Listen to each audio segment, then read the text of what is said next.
Être dans l'ordre avec Dieu, ce n'est pas avoir une maison bien installée, les choses sont bien posées, le siège est à sa place, la cuisine est bien faite, on mange à la bonne heure. Non. Être dans l'ordre, ce n'est pas prêcher le matin à 4 heures, arriver à 7 heures à faire ceci. Non. Être dans l'ordre, c'est être en paix avec Dieu.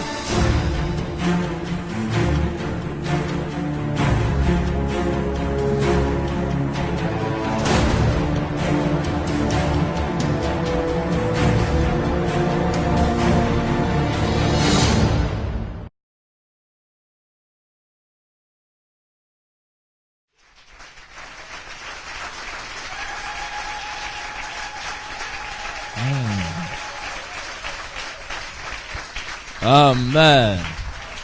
Que Dieu nous bénisse, nous pouvons nous asseoir. À partir de ce matin commence une saison merveilleuse intitulée l'ordre et l'équilibre. Amen. L'ordre et l'équilibre. C'est toute une saison dans laquelle Dieu va nous enseigner, nous instruire, nous révéler sa parole, nous communiquer, nous transmettre sa pensée et façonner nos vies entières au travers de l'efficacité et de la beauté de sa parole. Amen. J'aime la Bible. J'entends quelqu'un dire j'aime la Bible ce matin. Et j'aime la parole de Dieu. Ce texte dit ne sois pas juste à l'excès et ne te montre pas trop sage. Pourquoi te détruiras-tu? Oh, drôle de question, n'est-ce pas? Alléluia. Pour beaucoup d'entre nous ici, être juste est une très bonne chose et nous disons que c'est une bonne chose. Être sage est aussi une très bonne chose et nous proclamons et nous reconnaissons que c'est une bonne chose. Amen. Mais la parole de Dieu ici révèle un élément très important. La Bible dit, ne sois pas juste comment? À l'excès et ne te montre pas trop sage. La conséquence, c'est que quand tu es juste à l'excès, selon les Saintes Écritures, le texte que nous venons de lire, et que tu es trop sage, la Bible dit que cela conduit à quoi? Comment? À la destruction. Lisons encore ce texte 3 fois. J'aimerais que tu entendes ce texte. C'est un texte qui a secoué mon cerveau la première fois que j'ai lu ça dans la Bible. Quelqu'un peut lire? Lis-le toi-même, lis-le toi-même. Je veux que ce matin que quelqu'un lise la Bible et qu'il soit touché par cette parole merveilleuse. Ecclésiaste 7:16. Lisons-le, lisons-le. Ensemble, 1, 2, 3, on y va.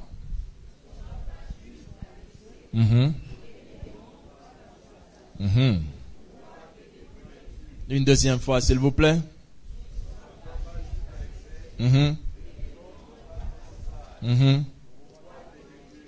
Une dernière fois.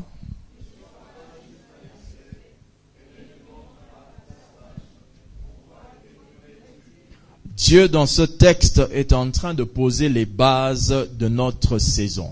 La saison dans laquelle nous sommes, qui est intitulée la saison de l'ordre et l'équilibre. Pour avoir manqué l'ordre dans la vie, beaucoup de bien-aimés n'ont pas su comment marcher avec Dieu.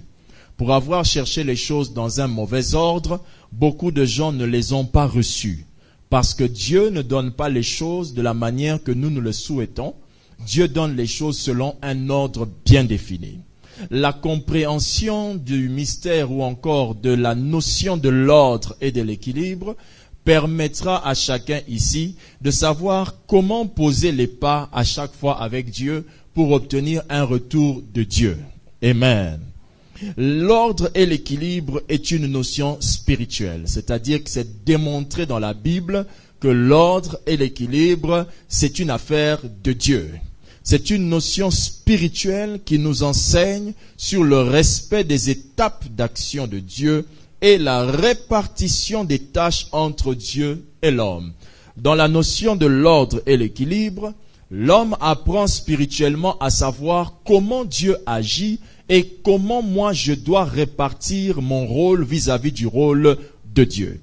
Dieu ne fait pas ce que je suis censé faire et je ne suis pas censé faire ce que Dieu doit faire. Si quelqu'un comprend cela, il comprend sa part et la part de Dieu, d'où l'équilibre. L'équilibre avec Dieu, c'est bien cette répartition merveilleuse. qui permet à un homme de ne pas jouer le rôle de Dieu, ni ne les point laisser Dieu jouer le rôle de l'homme. Et lorsque l'homme arrive à ce niveau-là, l'homme arrive à comprendre Dieu de la manière que Dieu le comprend. Parce que Dieu, lorsqu'il va créer un homme, il le met dans le jardin d'Éden, il le laisse là et il lui dit de cultiver le jardin. Et Dieu fait confiance à l'homme. Et l'homme qui est venu sur terre n'appelle en aucun cas Dieu dans le ciel pour lui dire de venir s'aimer les semences dans le jardin d'Éden, parce que l'homme sait que Dieu a déjà fait sa part. Ceci définit entre l'homme et Dieu un équilibre.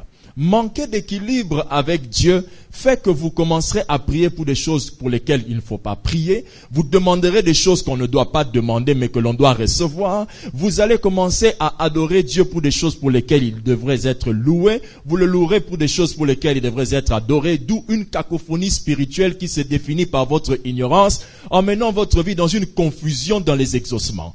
Dieu deviendra donc une personne qui vous donne des choses que vous ne savez pas qu'il vous a données, et vous demanderez à Dieu des choses qu'il n'a pas prévu de vous donner, d'où entre vous et Dieu c'est une relation cacophonique qui est définie par une véritable carence d'exaucement. Et là, vous commencez à dire que Dieu vous a abandonné, pendant qu'il ne vous a jamais abandonné, mais c'est vous qui avez abandonné la connaissance de l'ordre et de l'équilibre.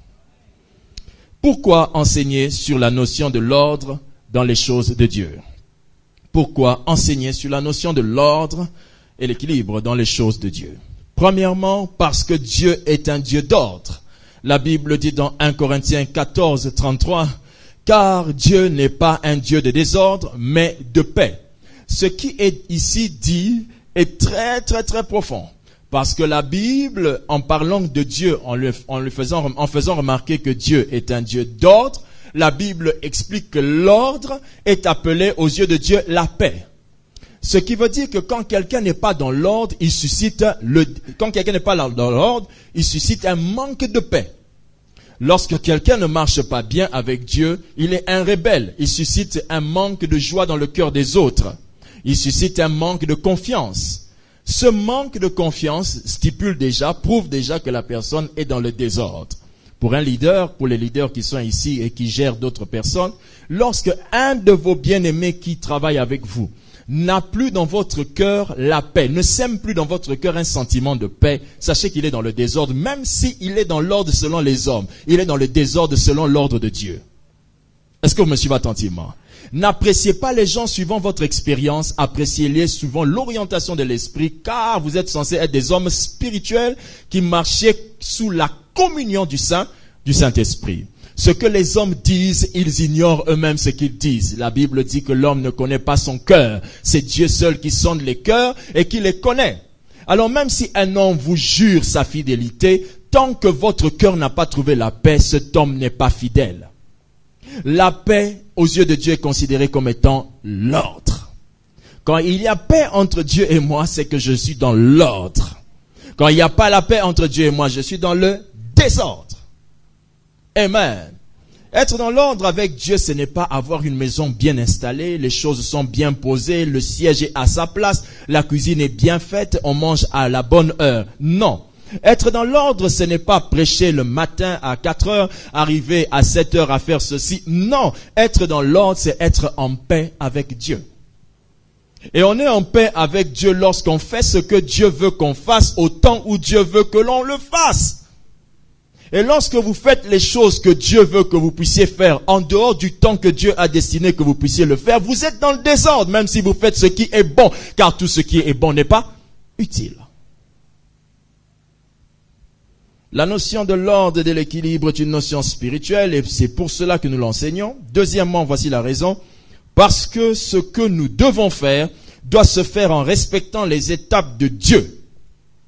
Nous prêchons ce message parce que tout ce que nous devons faire, j'insiste, tout ce que nous devons faire, alléluia, doit se faire respectant les étapes de Dieu. Amen, amen, amen.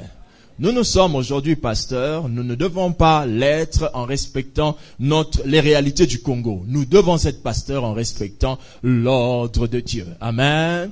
C'est pourquoi les pasteurs se font consacrer, c'est pourquoi les pasteurs se font challenger. Parce que la Bible dit avant que l'on te consacre, il faut que tu fasses d'abord des preuves. C'est pourquoi les hommes de Dieu font des preuves dans leur bergerie. Le pasteur Blaise fait des preuves dans sa bergerie de Massinet. Bientôt, nous allons le libérer dès que nous aurons conclu tous les éléments de l'ordre liés à sa vocation. L'ordre est très important. Sans ordre, on est dans le désordre. Et quand on est dans le désordre, on est dans l'ordre de Satan. Être dans l'ordre de Satan, c'est être sur le chemin de Satan. Être dans l'ordre de Satan, c'est faire ce que le diable veut que l'on fasse, même si ce que l'on fait est bon. Amen. La générosité n'est pas un fruit de l'esprit, c'est la libéralité qui est un fruit de l'esprit. La générosité, les païens peuvent l'avoir, ils peuvent le partager aux gens des choses, cela ne veut rien dire. Faire de bonnes choses ne veut pas dire que nous faisions des choses utiles ou des choses conduites par l'esprit. La Bible dit dans Ecclésiaste 3:1, il y a un temps pour tout. Ce qui veut dire que faire les choses en dehors du temps ou faire les choses dans un temps en désordre, ce n'est pas faire les choses selon Dieu. Amen. Devenez ministre avant le temps d'être ministre et être dans le désordre. Oh, pasteur, qu'est-ce que ça veut dire? Ça veut dire que je ne peux pas te demander ou je ne peux pas te dire, frère, que ça se passera cette année parce que tu souffres beaucoup. Non. Je te dirai que ça se fera selon le temps de Dieu parce que Dieu sait que les choses doivent se faire dans l'ordre. Dans l'ordre de Dieu, vous ne devez pas déplacer la borne de la souffrance pour dire que je souffre trop, il faut que ça cesse maintenant. Non, ça doit continuer à vous faire mal parce que c'est le temps de la souffrance et après le temps de la souffrance viendra l'ordre du temps de l'élévation. Si vous ne voulez pas cet ordre, vous êtes dans le désordre. Et là, vous commencerez à chercher des chemins courts, vous commencerez à chercher des relations qui pourront vous propulser dans un certain niveau. Vous êtes dans le désordre. C'est pourquoi votre élévation se résume plus tard par un rabaissement, ce qui prouve que vous étiez dans le désordre. Je refuse d'être dans le désordre parce que le désordre est une illusion de l'ordre. Le désordre est une illusion parce que dans ma tête, je me dis que c'est bon, ce sont eux qui sont contre moi. Dans ma tête, je suis dans l'ordre. C'est une illusion, c'est une tromperie que tu te fais. Et c'est plus tard que tu verras que cette bénédiction que tu appelais bénédiction deviendra une source de problème et tu vas retomber. Amen. Je ne veux pas retomber, c'est pourquoi je dois rester dans l'ordre. La troisième raison pour laquelle nous prêchons ce message, c'est parce que lorsque nous faisons quelque chose, selon nous, cela nous attire des malédictions. Je ne parle pas encore du thème de ce matin. Je suis en train d'introduire pourquoi nous parlerons de cette saison de l'ordre et l'équilibre. Nous parlerons de ça parce que lorsque nous faisons quelque chose selon nous, cela nous attire toujours des malédictions. Voulez-vous que nous parlions de cela ce matin? Matthieu chapitre 25, verset 25. Matthieu 25, verset 25 nous dit ceci. J'ai eu peur, en parlant de l'homme qui avait caché le talent. La Bible enseigne qu'un homme avait caché le talent. Dieu avait réparti des talents à des gens, 5 talents, 3 talents, 2 talents. 5 talents, 2 talents, 1 talent. Et ces personnes qui ont reçu les talents devaient les multiplier. Alors, parmi ces personnes, il y a une personne d'entre elles qui s'est sentie être plus sage. Cette personne a sorti une sagesse qui venait de lui en disant, j'ai eu peur et je suis allé cacher ton talent dans la terre. Voici, prends ce qui est à toi. Amen. Amen. Beaucoup d'entre nous, nous pensons que ce que nous faisons est dans l'ordre. Alléluia. Mais non, en réalité. Alléluia. Lorsque nous faisons les choses selon nous, nous sommes dans le désordre. Et ça attire toujours la malédiction. Lorsque cet homme a dit à Dieu, voici ton talent, je l'avais gardé sous terre, je te le redonne. Dieu s'était-il réjoui de ce que l'on avait gardé son talent? Amen. Matthieu 25, 28 dit ceci. Ôtez-lui donc le talent, n'est-ce pas? Et donnez-le à celui qui a les 10 talents. Dieu n'a pas tenu compte de la logique de cet homme parce que la logique de l'homme, c'est le désordre aux yeux de Dieu. Non, pasteur, j'ai proposé que j'ai vu que non. Marcher dans l'ordre, c'est respecter l'orientation. Et nous parlerons de toutes ces choses dans ce temps ici. Amen. Alléluia. Certaines personnes, par exemple, le matin, les serviteurs doivent venir tôt le matin pour intercéder. Les autres peuvent se dire, en tout cas, aujourd'hui, j'étais fatigué. Dieu ne prendra jamais en compte la raison que vous donnerez pour justifier votre absence dans le service. La Bible dit que celui qui ne fait pas ça est ami de celui qui détruit. Est-ce que quelqu'un me suit attentivement? Dis à ton voisin pour moi, il me semble que tu dois sortir du désordre. La manière que tu dis prouve que toi tu n'es pas un messager de la vérité. Dis-le bien. Ce désordre-là, frère, c'est un ordre ordonné selon ta tête, selon laquelle je n'allais pas qui, j'étais fatigué, j'ai dormi tard, j'ai fait ceci, j'ai fait cela. Cependant, je peux te démontrer que, avec un peu de recul, tu pourras comprendre ce matin que tu es en fait dans le désordre et tu es véritablement distrait dans ta marche. Car si tôt ce matin, il y avait un rendez-vous urgent où il fallait toucher $2000, personne d'entre nous ne justifierait cela par un sommeil, oui ou non? Est-ce que tu peux maintenant te retourner auprès de l'autre voisin à côté et lui dire, il me semble que tu dois sortir du désordre. Tout serviteur qui ne vient pas prier le matin et qui doit servir au culte et qui est censuré et enlevé de son poste, rejeté, chassé du département, est-ce que l'église a péché? Parce que Dieu est un Dieu d'ordre et de paix. Toi, tu nous mets un manque de paix. L'ordre et l'équilibre, c'est le message qui tient les églises. C'est le message qui permet que les églises aillent de l'avant, qui permet que les églises deviennent puissantes.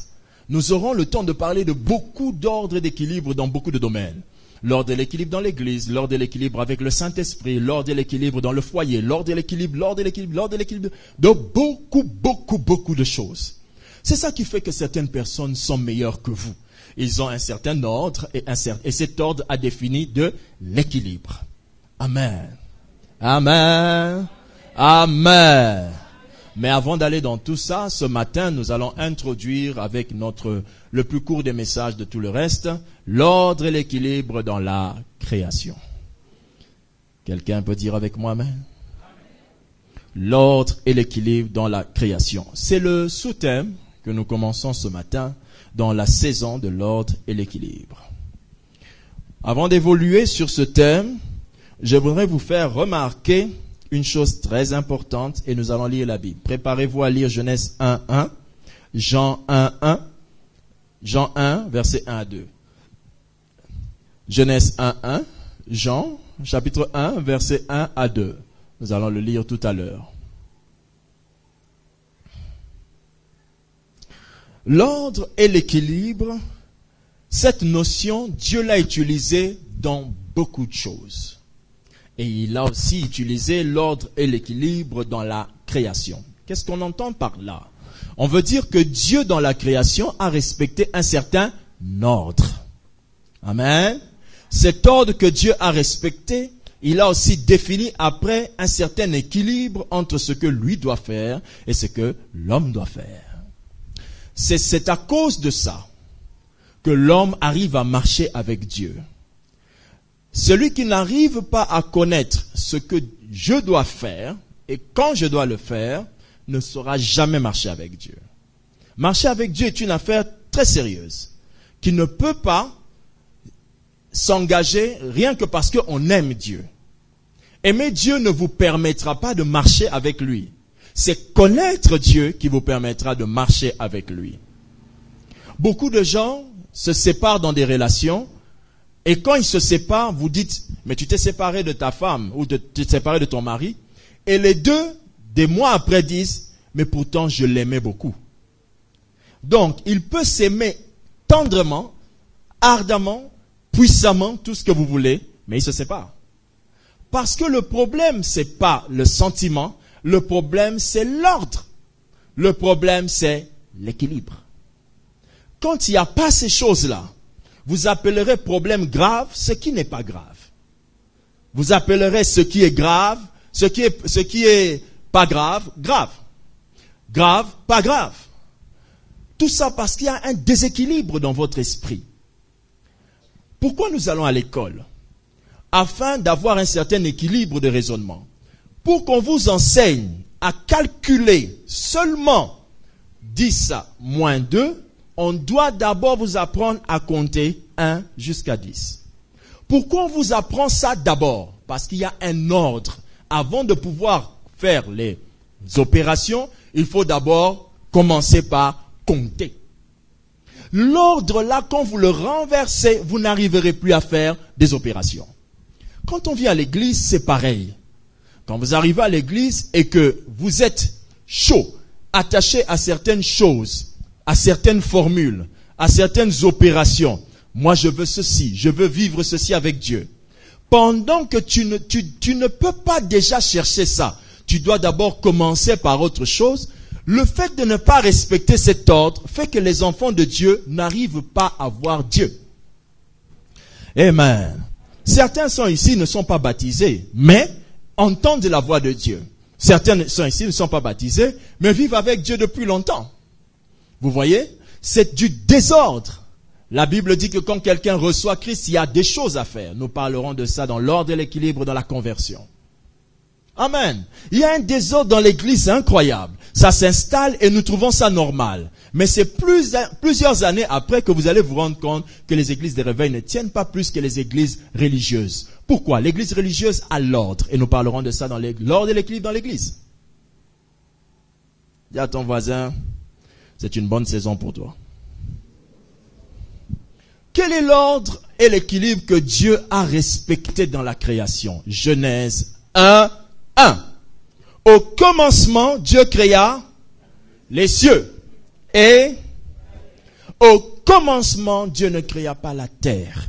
Au commencement, Dieu ne créa pas les hommes. Au commencement, Dieu ne créa pas les animaux. Au commencement, Dieu ne créa pas les plantes. Au commencement, Dieu créa les cieux. La terre était la suite de la création et non pas le commencement de la création. L'erreur que nous faisons, c'est que nous ne comprenons pas que dans le principe de Dieu pour créer quelque chose dans notre vie, Dieu commence d'abord par créer la chose spirituellement avant que cette chose ne vienne matérielle.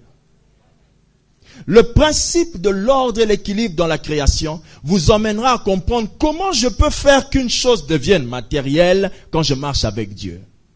Je dois me souvenir que quand Dieu a créé toute chose, il a commencé par créer quoi? Les cieux. Au commencement, Dieu ne créa pas la terre. Au commencement, Dieu créa les cieux et la terre. La terre est venue après, s'additionner à ce que les cieux avaient déjà été faits. Est-ce que quelqu'un me suit? Jean 1.1 explique ça de la même manière. Au commencement était la parole. Et la parole était avec Dieu. Et la parole était Dieu. Tout ça, c'était au commencement. Vous voyez que dans la Bible, on explique qu'au commencement, il y avait plusieurs actions. Au commencement était d'abord la parole. Deuxième, au commencement, la parole était. Troisième. Amen. Au commencement était la parole. La parole était avec Dieu. Et la parole était Dieu. Tout ça se passe quand? Au commencement. Donc, avant qu'une chose se crée ici sur terre, elle peut se créer au ciel avec plusieurs étapes. Ça peut prendre du temps. Elle est d'abord la parole. Et au commencement était la parole. Et puis la parole était avec Dieu. 3, la parole était Dieu. Nous continuons ce message avec le pasteur Lévy juste après cette pause. Restez connectés et que Dieu vous bénisse. Une terre à nous. Élargissons le champ de la mission. Un espace pour le temple, un espace pour nos locaux administratifs, un espace pour une école et un espace pour une imagerie. Ces 4 grandes actions, ces 4 grandes branches seront toutes à l'intérieur de notre grand espace que nous voulons acquérir. Que Dieu vous bénisse déjà, parce que je sais qu'en vous lançant dans cette grande opération achat parcelle, vous participez non seulement à l'achat de cette parcelle, mais vous participez aussi à votre propre bénédiction. Alors, n'attendons pas, entrons ensemble et mobilisons-nous pour réaliser cet objectif commun qu'est d'avoir une terre à nous. Que Dieu vous bénisse.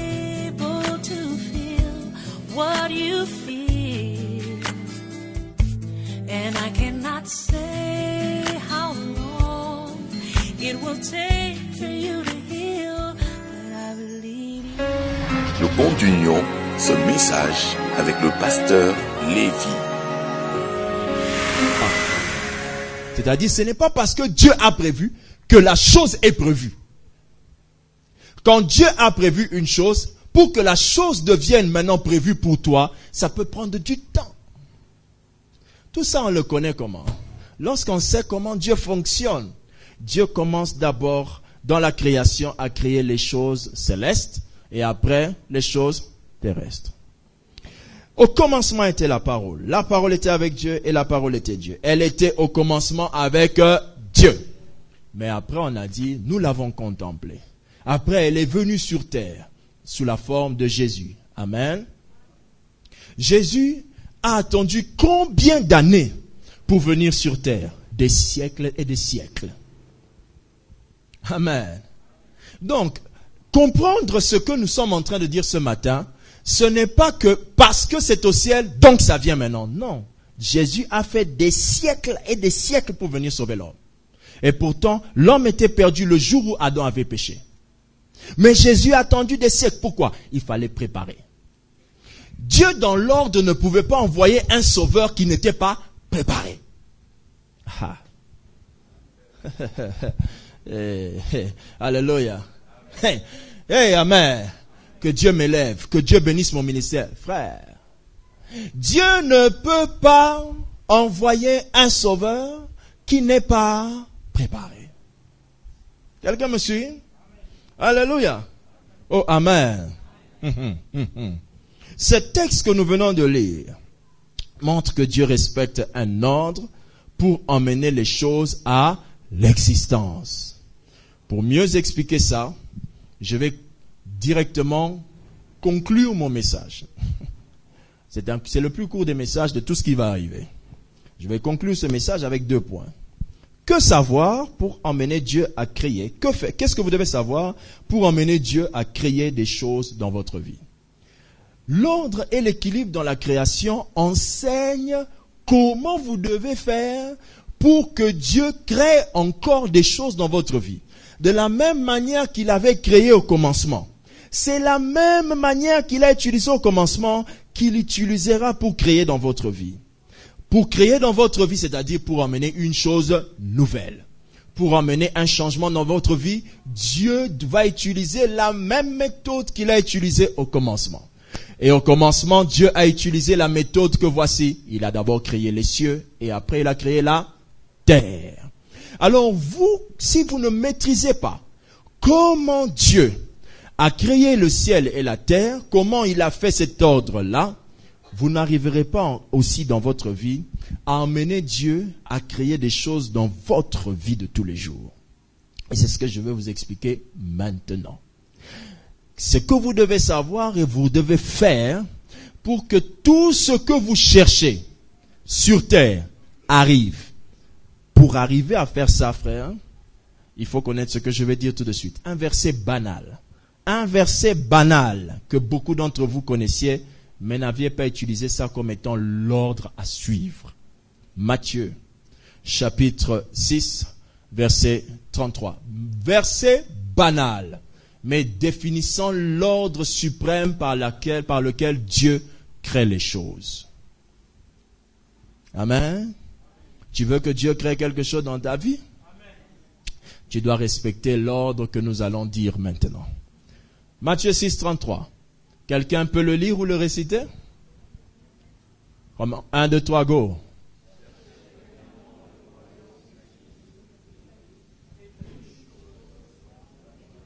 Cherchez premièrement le royaume et la justice de Dieu. Et toutes ces choses vous seront données par-dessus. L'ordre qui a été défini par Dieu pour agir dans votre vie, pour créer quelque chose de nouveau en vous, est que vous devez d'abord commencer à chercher le royaume. C'est l'ordre à suivre. Si vous ne cherchez pas le royaume et vous cherchez les choses, vous ne les obtiendrez jamais. Parce que l'ordre dit que cherchez premièrement. Le premièrement veut dire qu'il y a secondement ce qui va arriver En deuxième lieu, la prochaine chose qui arrivera, c'est tout ce que vous cherchez va venir se poser par-dessus. Amen. Celui donc qui ne connaît pas comment Dieu est ordonné dans les créations des choses, peut venir jeûner et prier que Dieu lui donne une maison. Mais il ne jeûnera pas en demandant à Dieu, est-ce le temps pour moi d'acheter une maison? C'est pourquoi quiconque cherche les choses ne les trouve pas, les a cherchées au mauvais moment, ou les cherche mal, ou n'a pas cherché ce qu'il fallait d'abord chercher. Le jour où seulement tu sors de l'ordre de Dieu, les choses ne se créent plus. C'est pourquoi les frères qui ont des problèmes avec le pasteur ne vivent plus Dieu. Tout le royaume s'arrête dès que tu es dans le désordre. Amen. Vous avez déjà remarqué ça, non? Si seulement le pasteur ne te salue plus depuis un moment, c'est comme si Dieu aussi ne te parle plus. Comment Dieu peut se soumettre au comportement du pasteur? Parce que Dieu ne se soumet pas au comportement du pasteur, mais Dieu se soumet à son principe, à lui, l'ordre.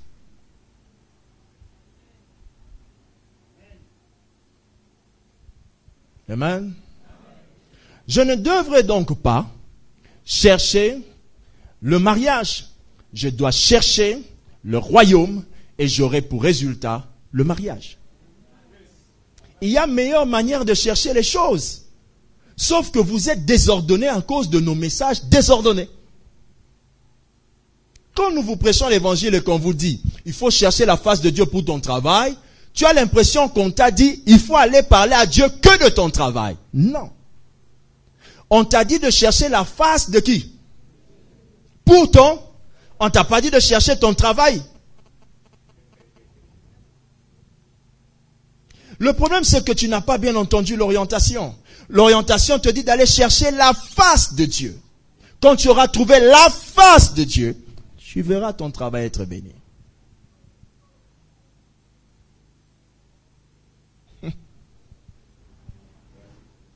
Dieu ne crée pas les choses par hasard.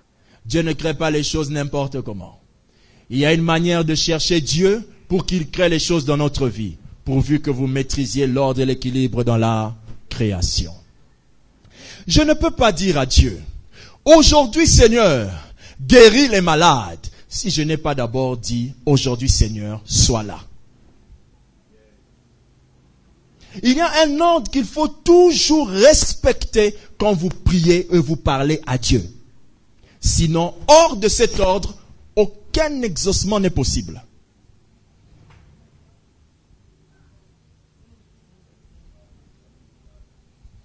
Aucun exaucement n'est possible. Vous tournerez autour du pot. Alléluia. J'étais en train de dire un jour à quelqu'un qui était très malade. Et lorsqu'il était malade, il est venu, il a dit, parce que je suis très malade. Et cet homme, c'était une femme. Cette femme s'est mise à apprendre dans les bouquins, dans le net et consorts, beaucoup de choses concernant sa maladie. Il a regardé sur le net, on a dit à l'internet que pour être guéri, il fallait chuter, il fallait sauter, il fallait... Donc, vous comprenez qu'il a vu beaucoup de choses. Amen. J'ai dit à cette personne, tu fais mal les choses. Tout le temps que tu prends à lire le net pour chercher comment soigner ta maladie, tu pourrais prendre ce temps à lire la Bible pour découvrir la révélation qui te guérirait de cette maladie. L'ordre et l'équilibre. Sans cet ordre-là, quand Dieu te voit passer 4 heures sur le net à chercher ta guérison et 30 minutes pour demander ta guérison, tu es dans le désordre. Car la Bible dit, frappez, cherchez. La chose que je cherche est la chose qui me prend le plus de temps, oui ou non? Et si ce qui me prend le plus de temps, c'est novelas, sache que je cherche à reproduire les mariages truqués de novelas. Mais quelle est la femme qui allait prendre sa Bible, jeûner, prier en disant, Seigneur, je veux que tu me parles pour me révéler ce qui va arranger le mariage? L'ordre, c'est ça. Quand vous cherchez cet ordre, Dieu mettra l'équilibre dans la maison. Comment il mettra l'équilibre? Il fera en sorte que tout ce qu'il dit qu'il est soit conforme à ce que vous vivez dans votre maison. Il y a un déséquilibre dans la vie de beaucoup de gens ici en ce qui concerne Dieu et ce que Dieu fait. Oui ou non? Disons-nous la vérité, oui ou non? Yes. Un déséquilibre total qui a été créé à cause de quoi? Un manque d'ordre. Quand Dieu est venu te sauver, Dieu t'a toujours dit de recevoir Jésus. Il ne t'a jamais dit de commencer par autre chose. Pourquoi? C'est l'ordre. Mais vous, et c'est ce qu'on va encore bien parler de ça, mais vous venez dans l'église comment? Par la délivrance.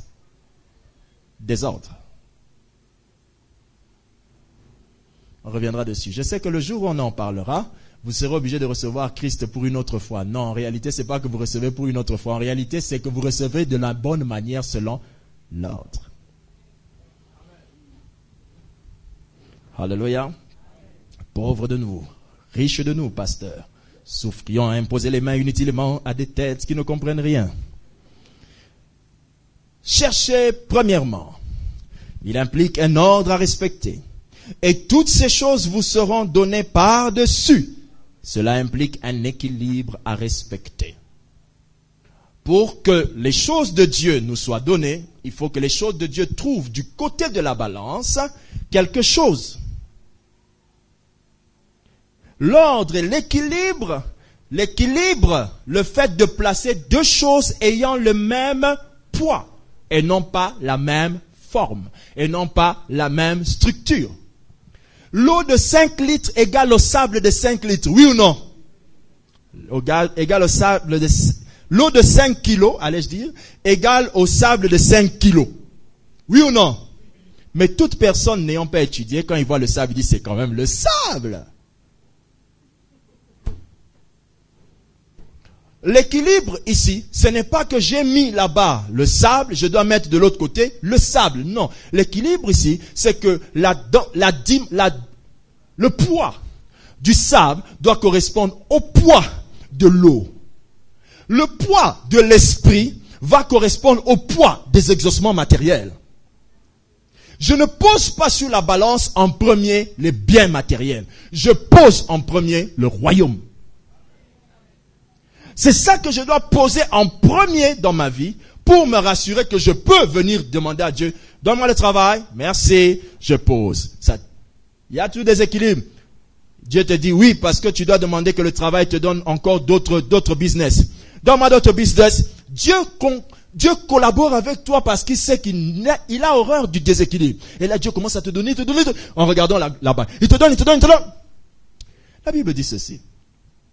Je souhaite que tu égales à comme l'équilibre.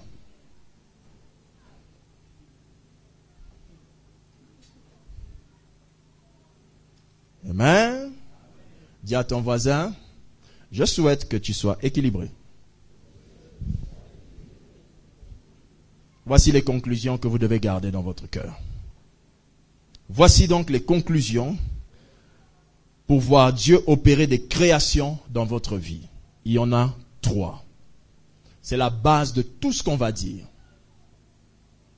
Premièrement, rien ne se crée si cela n'a été créé spirituellement en haut. Rien ne se créera dans ta vie sur terre si cela n'a pas été créé ou n'a été, créé spirituellement en haut.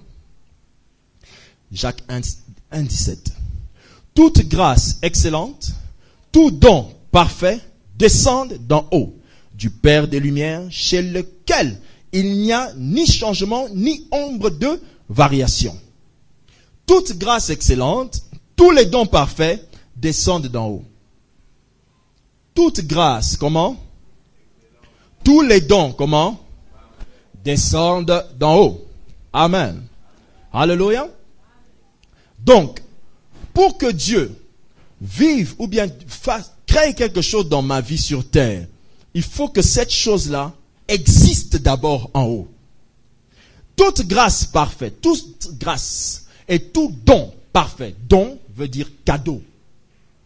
Tous les cadeaux que Dieu peut te donner viennent d'en haut. Même si sur terre, ça s'est traduit en une chaise, la Bible dit que si tu as reçu une chaise, c'est que tu l'as reçue d'en haut. Or, au ciel, il n'y a pas une usine de chaises. N'est-ce pas? Mais la Bible commence en disant ceci.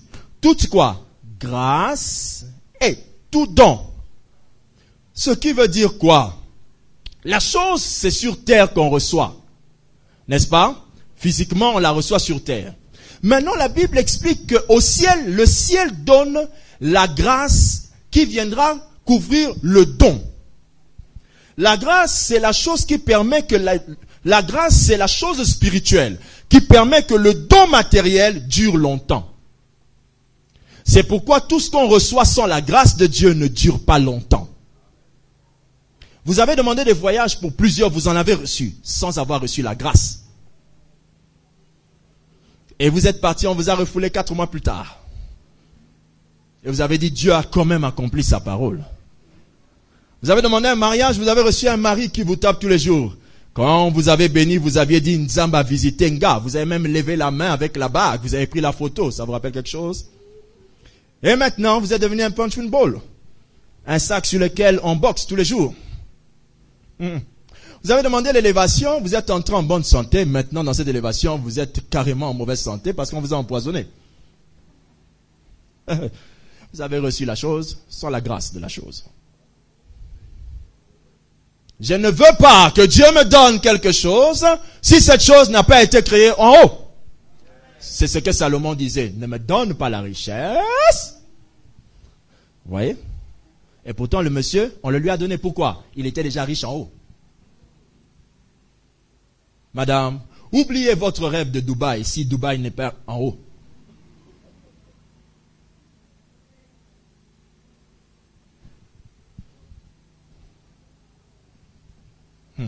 J'aime bien les regards là. Donc, ça, une désillusion totale. Les femmes sont KO. Elles ont toujours rêvé finir par Dubaï. Mais est-ce que c'est en haut pour toi?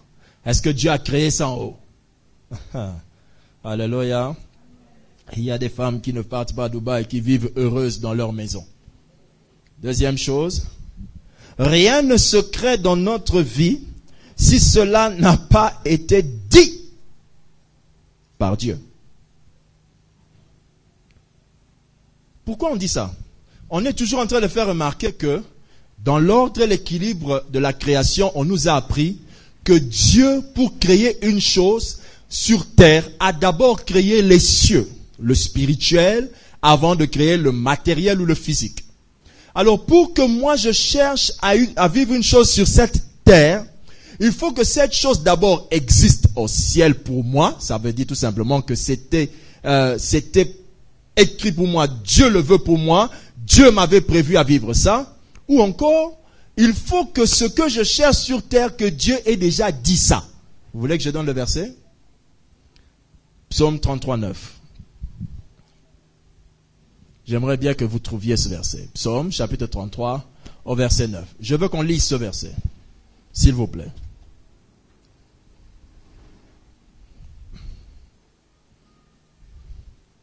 Psaume 33, verset 9.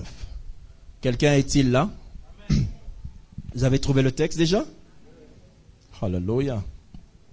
Psaume 33, 9 dit ceci. Car, il dit, et la chose, il ordonne, et elle, la chose n'arrive jamais s'il n'a pas dit. C'est ça l'ordre. Je ne demande pas les choses que Dieu n'a pas dit que j'aurai. Je ne me rappelle plus du jour où moi j'ai prié pour ma vie. Aujourd'hui, je pense que je suis à, je ne sais pas, la 40e année de ma vie où ma vie de prière se focalise que sur vous. Toute ma vie de prière se focalise pratiquement sur vous. Quand je parle de moi, je parle que de ce dont j'ai besoin pour mieux travailler pour vous. Mais parler de moi à Dieu dans un but où moi-même je vais bénéficier, sans toi, ça fait longtemps que j'ai demandé des choses comme ça à Dieu. Mais tu peux être surpris que si je te raconte le nombre de fois, que j'ai prié dans le temps pour moi, et si je te montre de l'autre côté de la balance, l'espace vide d'exaucement qu'il y avait, Dieu ne me donnait rien. Quand je passais tout mon temps à prier pour moi, il ne me donnait rien. Et lorsque maintenant je prie pour le royaume, ce n'est plus toi qui demandes, mais il dit, c'est effectivement ça, Lévi. Et on va enseigner ça sur l'ordre et l'équilibre dans la bénédiction. J'ordonnerai à la bénédiction de te suivre, et non pas, j'exaucerai ta prière pour que j'ordonne à la bénédiction de te suivre. Non. La bénédiction est un serviteur qui reçoit un ordre de Dieu de nous suivre. Tant que Dieu n'a pas jugé que c'est bon, il n'ordonnera pas la bénédiction de te suivre. Bienvenue vous qui avez l'habitude de chercher la bénédiction. Ça ne se trouve jamais parce que la bénédiction se trouve toujours derrière nous. Vous cherchez une chose qui marche derrière vous. Il est où? Voyez un peu ce que ça veut dire? Continuez à la manger pour des raisons inutiles.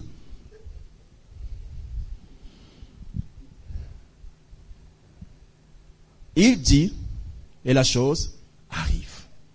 Dès qu'il dit, la chose arrive. Il ordonne, la chose, elle ne vient pas par hasard. Je ne peux pas me mettre à chercher une chose et la trouver si cette chose-là, Dieu n'a pas encore dit ça, n'a pas encore parlé de ça. Non, je m'en bouge, je n'aurai pas ça. C'est pourquoi chercher, premièrement quoi? Israël prit la décision de chercher l'Éternel et non pas de chercher leur salut. Vous savez qu'Israël est sorti de l'Égypte parce qu'ils ont cherché l'Éternel et pas leur délivrance de l'Égypte. Alléluia. C'est beau la parole de Dieu. Tu as l'impression que les écailles tombent. Tu dis, mais qu'est-ce que je faisais? Mais je comprends pourquoi ça ne marche pas.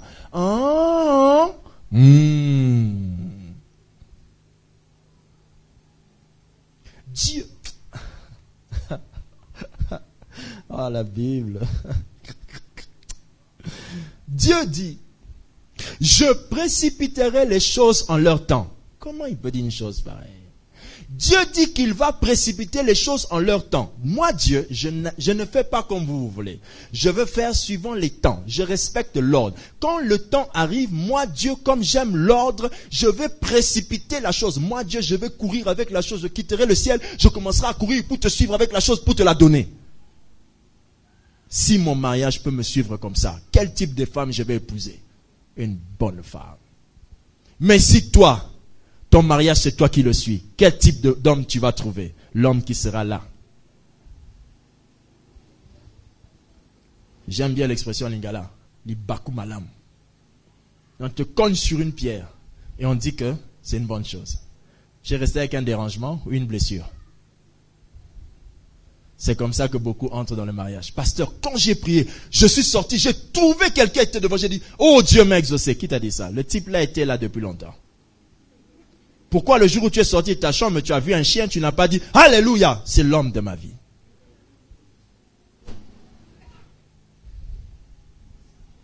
Finissons ce message. Dernière chose que tu vas retenir pour pouvoir créer les choses. Quelqu'un me suit attentivement? Rien ne se crée si cela n'a été voulu spirituellement par Dieu. Rien ne peut se créer dans ta vie si Dieu ne l'a pas voulu spirituellement. Si Dieu ne l'a pas voulu, rien ne se créera dans ta vie. Matthieu 6:10 dit, que ton règne vienne, que ta volonté soit faite comment? Sur la terre, mais comme au ciel. Donc, tout ce que je vais vivre sur la terre, l'ordre et l'équilibre dans la création nous enseignent que toutes les choses qui sont créées sur la terre sont créées comme au ciel. Comme cela a été voulu par Dieu au ciel. Comme Dieu l'avait destiné au ciel. Tant que Dieu n'a pas voulu une chose, la chose que je veux, je ne l'obtiendrai pas. Dieu n'est pas touché quand on pleure dans une prière et il nous donne l'enfant. J'ai entendu quelqu'un enseigner, il disait, Amen, Anne pleura longtemps. C'est ce qui est écrit dans la Bible? Non. Dieu n'a jamais été impressionné par vos quantités de larmes, sinon les pleureuses, celles qui sont capables de prendre les deuils de tout le monde, même quand elles ne sont pas endeuillées, auraient tous les exaucements possibles. Il est mort? Oui. Oh Jésus, elle tombe. Bouf. Toi et le mort, il y a une relation? Non, ça m'a touché. Toi, tout te touche.